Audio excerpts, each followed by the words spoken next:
GMGM, welcome to another TouchGrass podcast episode. This one's really special for me. And Denney can talk about the Forex market in a while.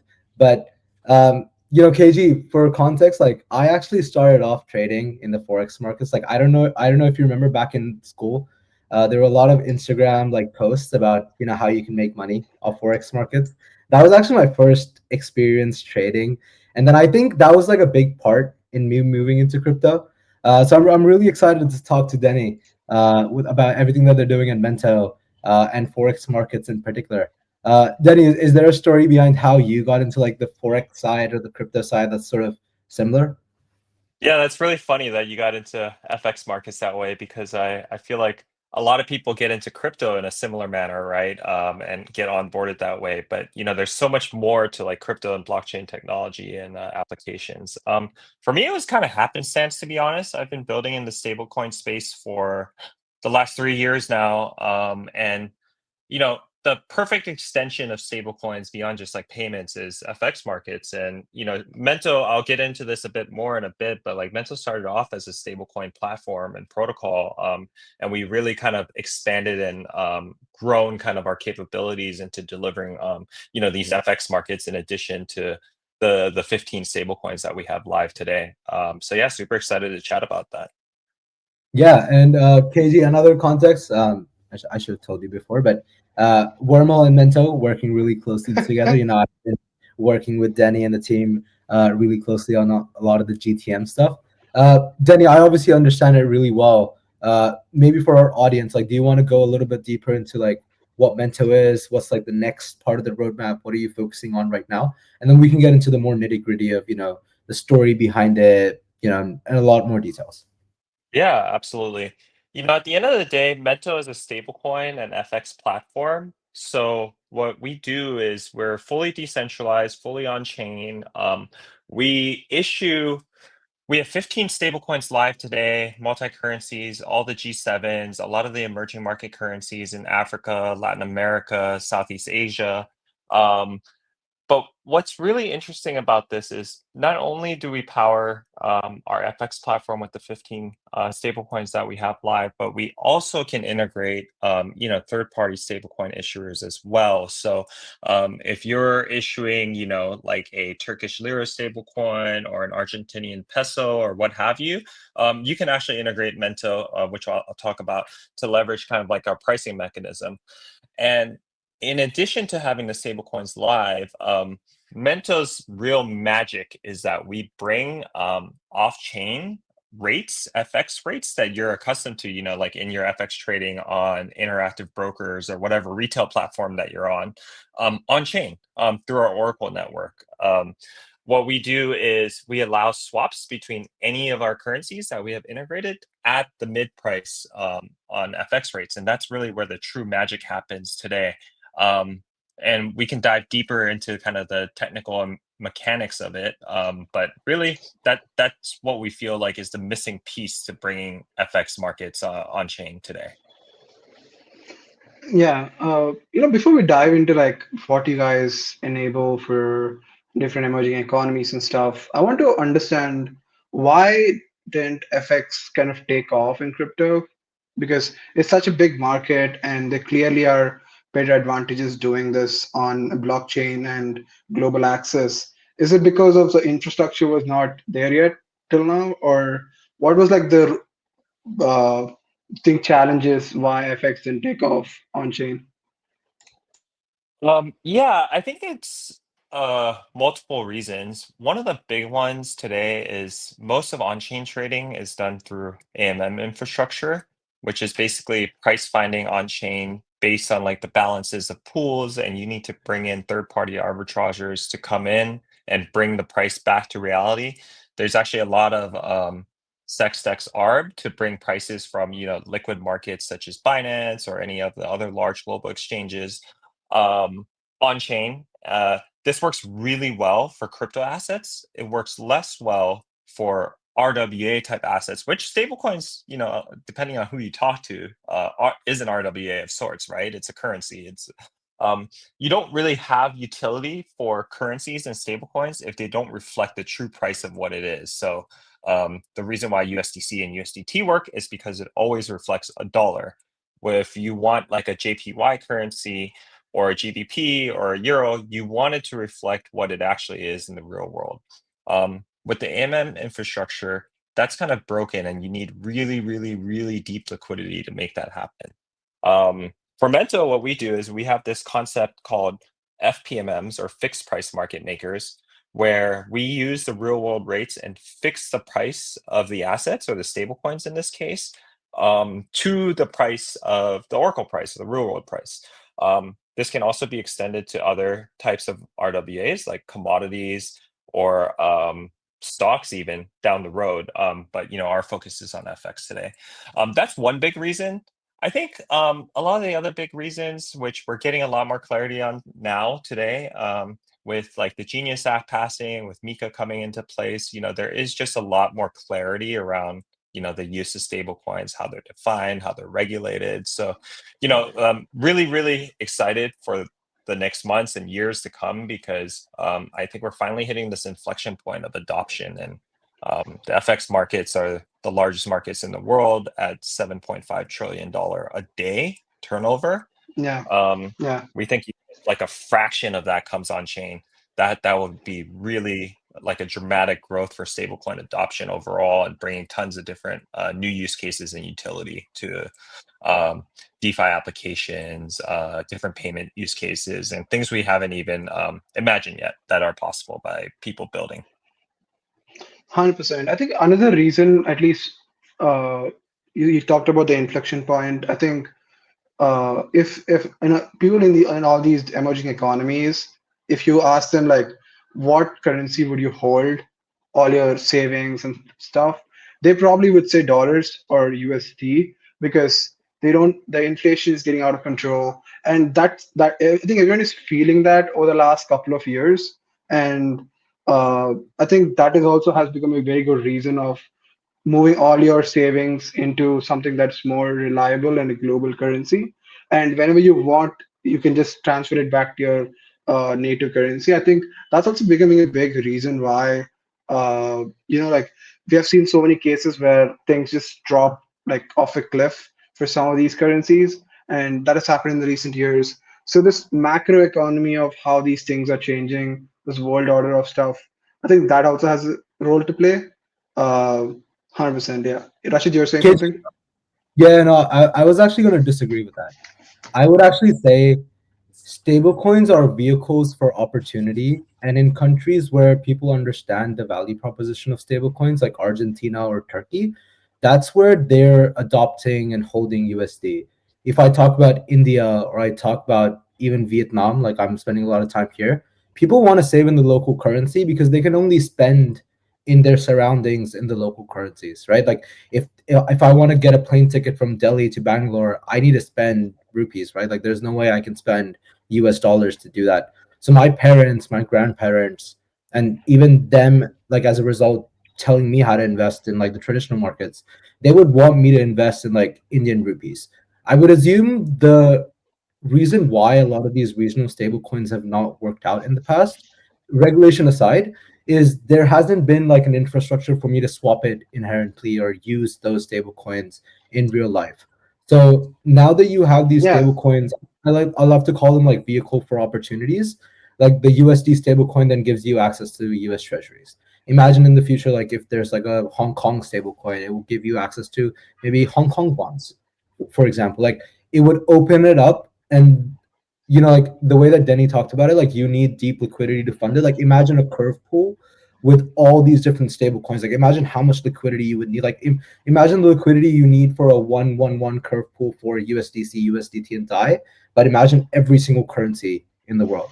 I think, Denney, I think what would be super interesting is, talk to us about the story behind like ideating this infrastructure. Like, when was it when the team was like, this liquidity model is not scalable, this model makes a lot more sense? Like, is there like an internal story of how you guys came up with the Oracle price mechanism? Like, hey, this is how it should be done. Any story, any insights, I think it would be awesome. I think before we jump into that, I think you both made really, really good points. I think you're both right in the regard of local stablecoins. So US dollar backed stablecoins has really kind of changed the lives of many and was really one of the killer kind of use cases for crypto assets and blockchains, right? You guys mentioned Argentina, Turkey, Venezuela. USDT on Tron really took off in Latin America because of the hyperinflation in Venezuela, and that's probably one of the biggest homes of stablecoins today. I think there's 50, 60 billion, if not more by now. Um, but that serves, a specific use case for a specific segment of users, right? Like a dollar savings vehicle to protect against inflation. Um, to your point, KG, I think it was your point, KG. You can't. Oh no, sorry, it was your point, Rajat.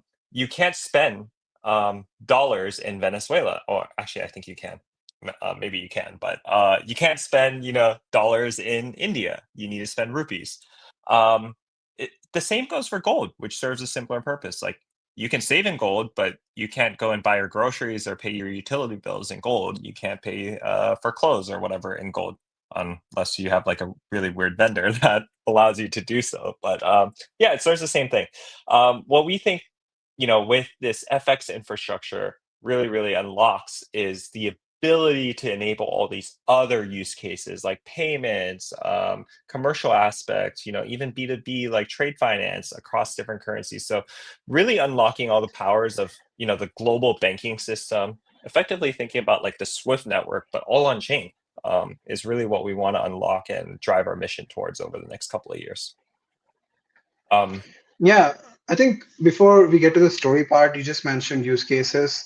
I was going to ask this later, but it came up. So, how are other projects leveraging your FX layer right now? What are some things people using your FX liquidity, and how are they using it in IRL or other use cases? Like, how are people leveraging Mento?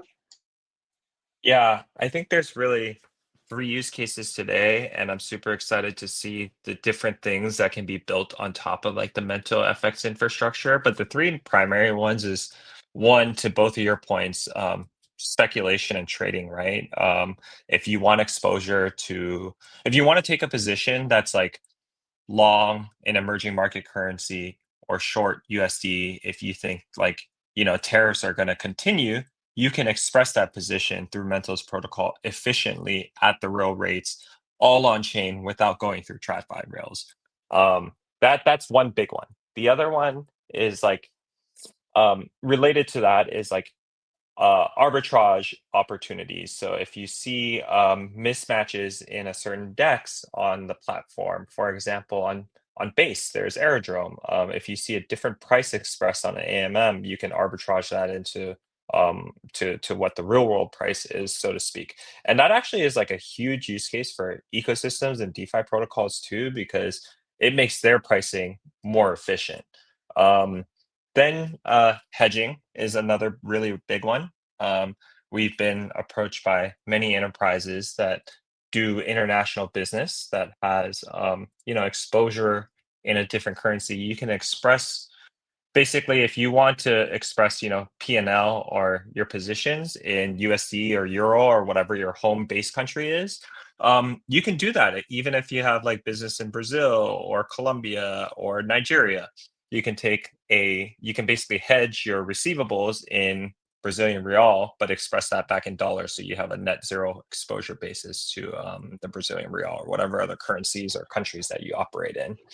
Finally, the other big one that we are looking to unlock and still really early days is payments. Um, there's a lot of talk and excitement around enabling cross-border payments with stablecoins. A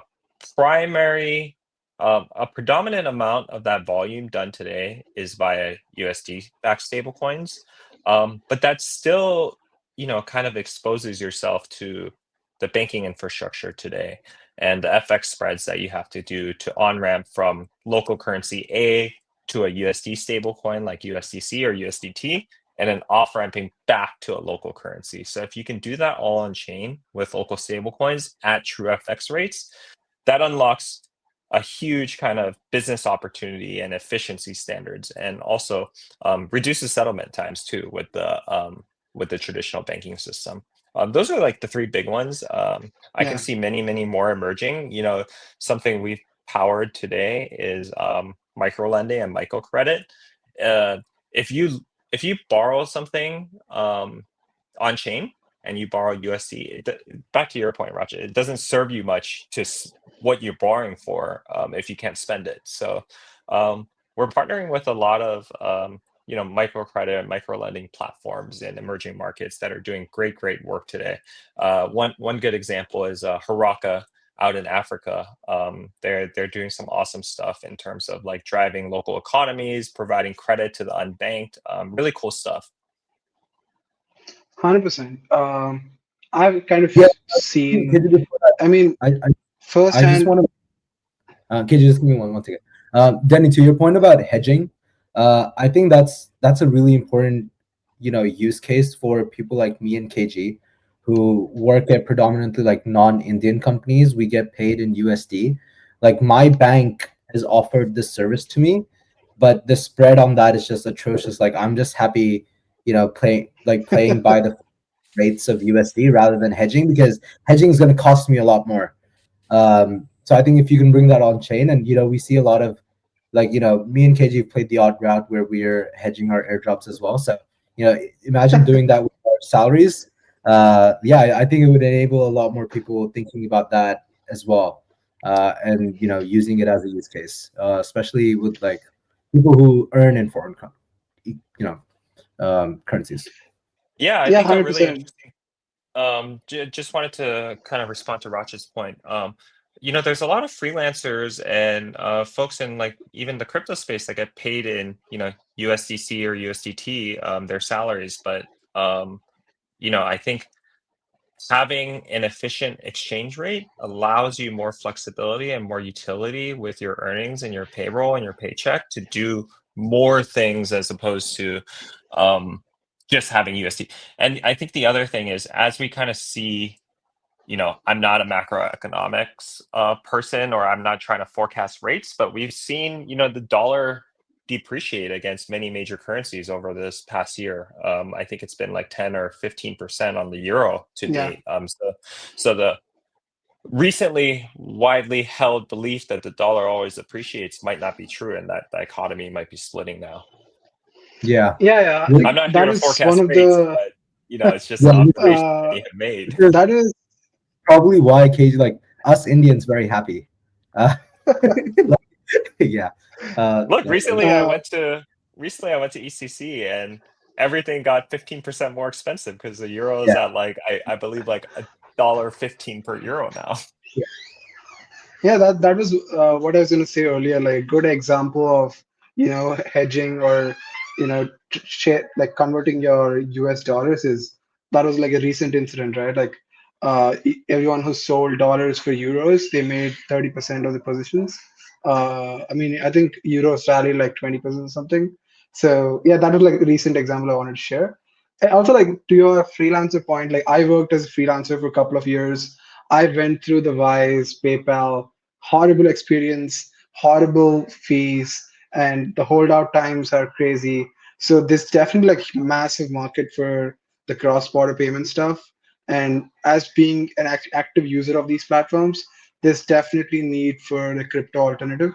And I think having this direct native conversion of USD to regional currencies is going to kind of play a big role.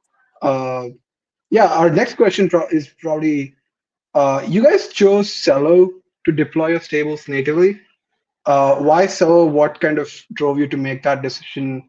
Uh, yeah, Yeah, this is actually before my time at Mento, but just to give a little, I was at Circle at the time, maybe even before I joined Circle.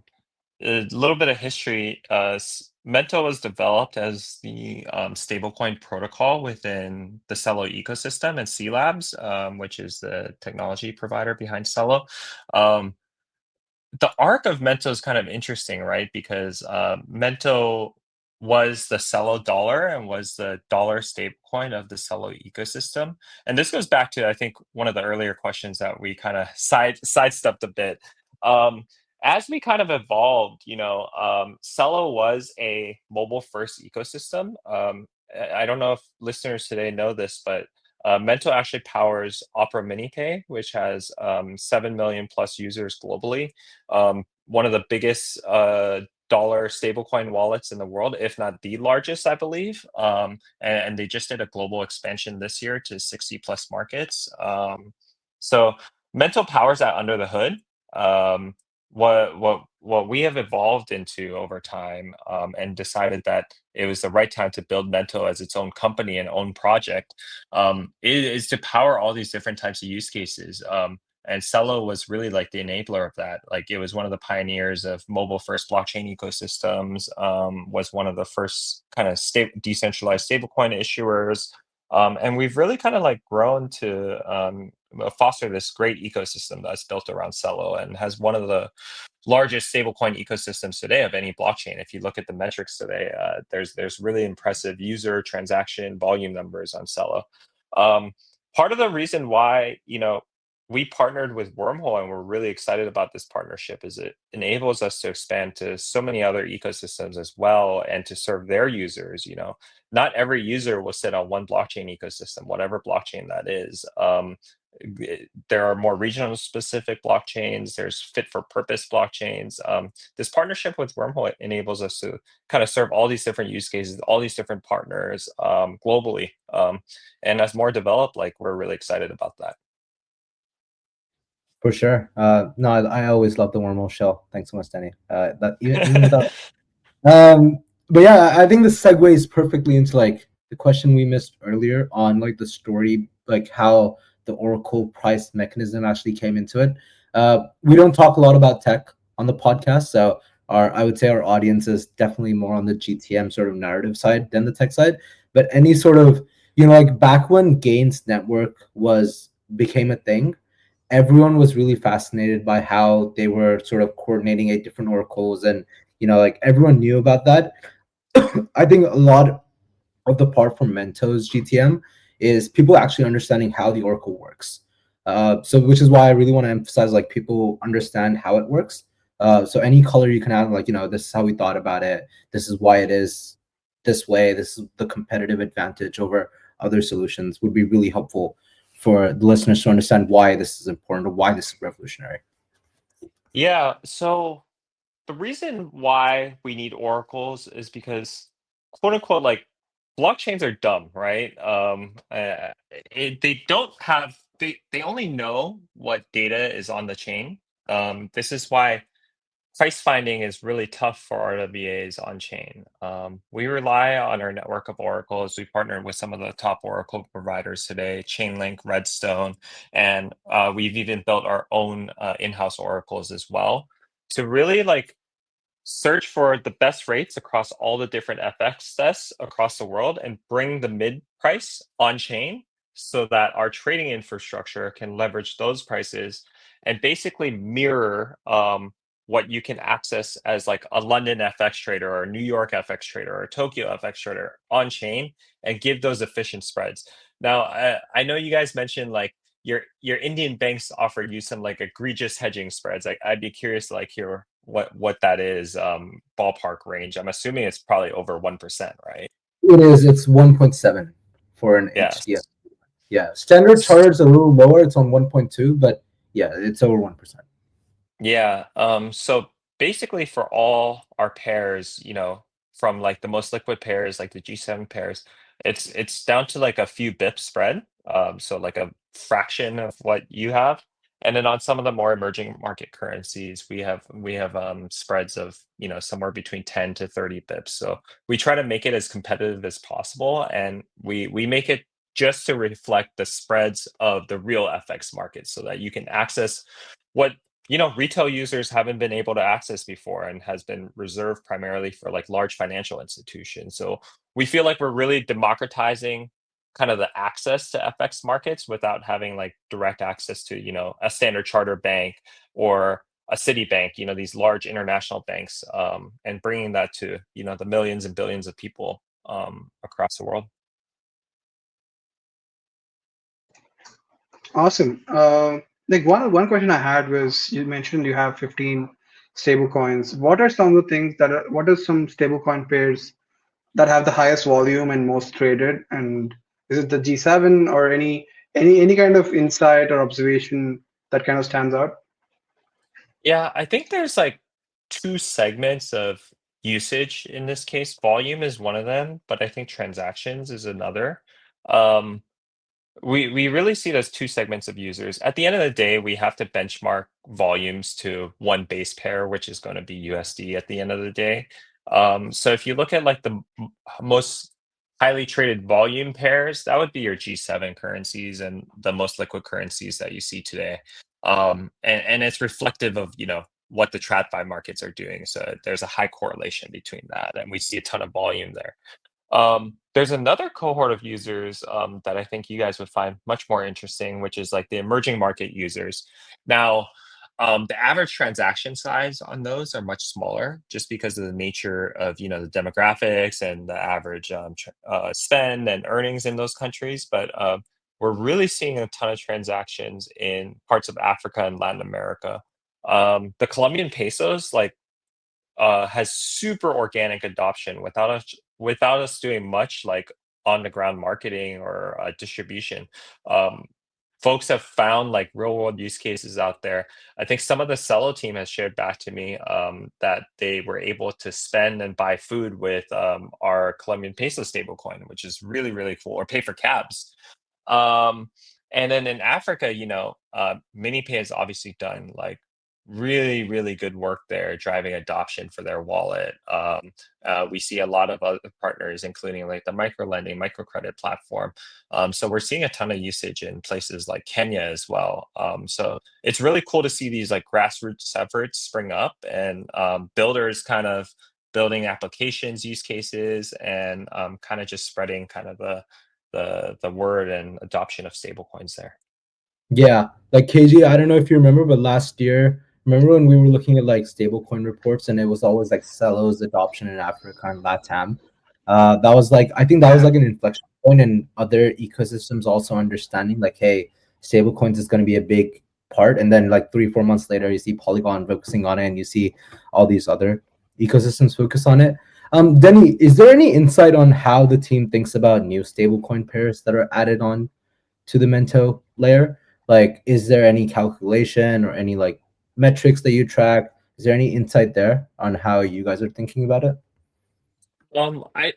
There's kind of like two things we think about. One, we are a fully decentralized protocol, so anyone can participate in governance and put up a vote to launch a stablecoin. For instance, that's actually how the Colombian peso stablecoin came about. The local community there found a need and want for that stablecoin, made a governance proposal, and it's really cool to see that come to life from that as the genesis. The other way we think about it, generally speaking, is where we see kind of an adoption and need, and it's kind of just your standard kind of prioritization framework. So we have a few more in the pipeline, soon TM, and really excited about those. But I mean, I think the goal is either we launch all major currencies and emerging market currencies, or we have partners that we integrate into the platform. So we have a truly global FX platform that anyone can access with any rates across the world. Yeah, 100%. More the merrier.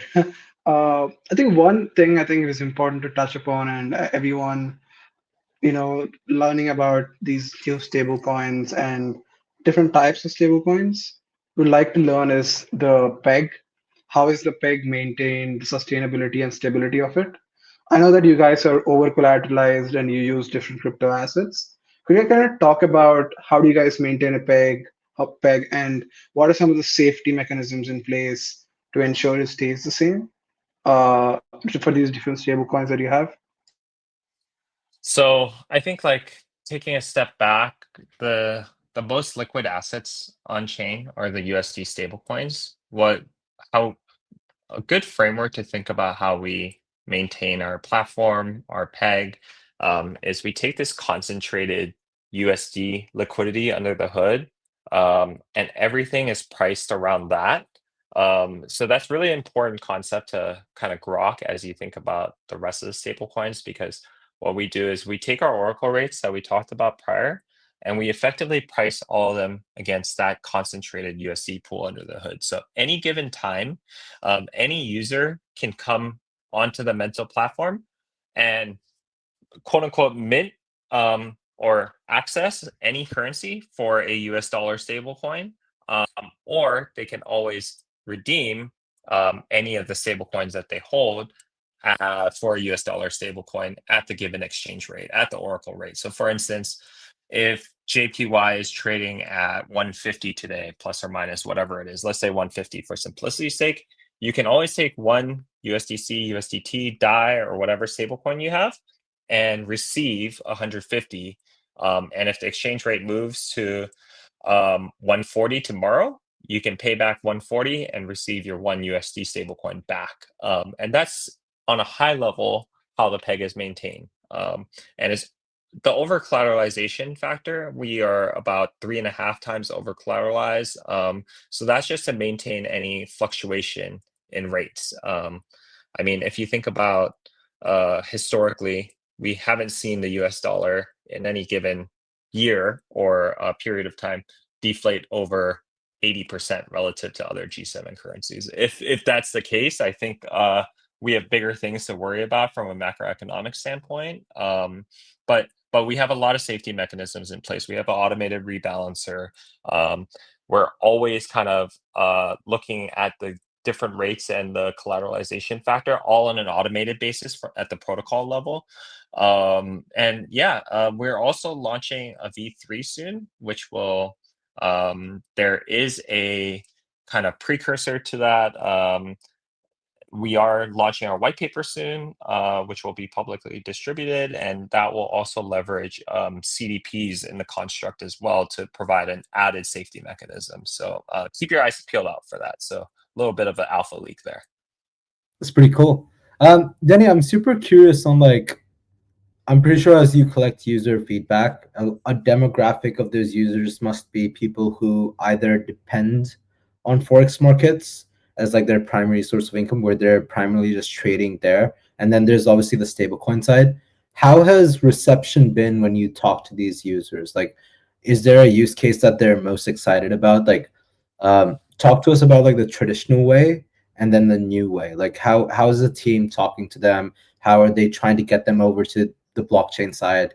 Have you guys spent time there? Talk to us a little bit about that.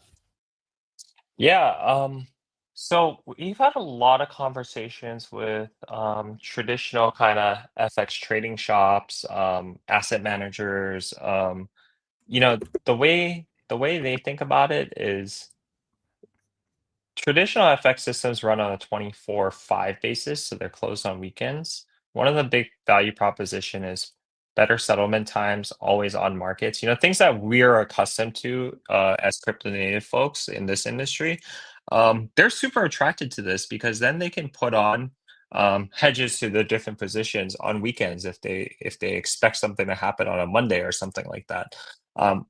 They can settle T plus sometime between T plus 0 and T plus 1, as opposed to if you're trading a emerging market currency, oftentimes that settles upwards of T plus 5 days. So, this provides a ton of value for them. And, it's a pretty easy sell for them. They obviously have to build up their, blockchain infrastructure and set up for that. But, we've really evolved as an industry over the last couple of years to make that much more seamless. So the onboarding process is really, really clean and efficient, especially for some of these trading firms.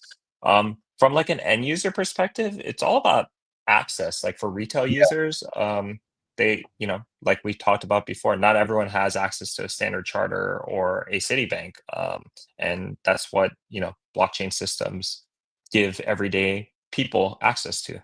So I think those are two different ways to think about it. It comes back to vehicle of opportunity. Exactly. Yeah, and that sort of segues into our next question a little bit. And I know we're closer to time. I promise we'll do one from me and then one from KG, and then we'll at the end.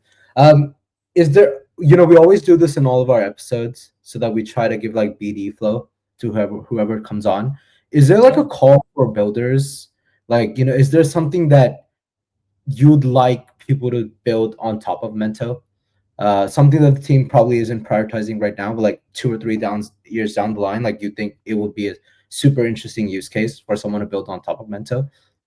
Is there like a request for proposal or call to builder to build something in specific? For us, I think the vision is to be the FX layer for everything, all stablecoin and FX transactions on chain, whether that's like a bridge from Web 2 type applications building onto like crypto infrastructure on the back end or underneath the hood, or like Web 3 native protocols that are building, like new types of neobanks or new types of banking and DeFi applications. The vision we'd like to realize is like everyone has access to FX markets on chain within their application. For example, I don't know what the big super app in India is, but like in Southeast Asia, there's like Grab. In Latin America, there's Rappi, and then there's Line in like Japan and Korea. Um, in those, like, what if we could access FX markets in your Web 2-esque wallet in that super app today, where you can seamlessly swap between Indian rupee and Sing dollar, if you're going to Singapore, for instance. We'd love to see like builders come and build on top of Mento for applications like that, whether you're building your own application or whether you're one of these scaled applications, like all through the gamut. And then the other piece is, I think one thing I touched on earlier is all these like payments type use cases, especially cross-border payments. I think like having efficient FX rates really powers a stronger value proposition and better efficiency for your customers and end users. 100%. I think that'd be so cool. Like you don't need to install like 10 different apps and you can just directly natively change your currencies from one to another. As we're kind of wrapping up, we always ask this final question to kind of help other builders in the same kind of category. As someone who's been building in the stablecoin space for over 3 years, before it was cool to build in the stablecoin space, what is your number one advice for anyone building in the stablecoin market? Because I know that there'll be a ton of more applications coming out. What would be your number one advice? I think the common trap builders fall into. I've been building product for almost a decade now, both in Web 3 and in Web 2 at like Google.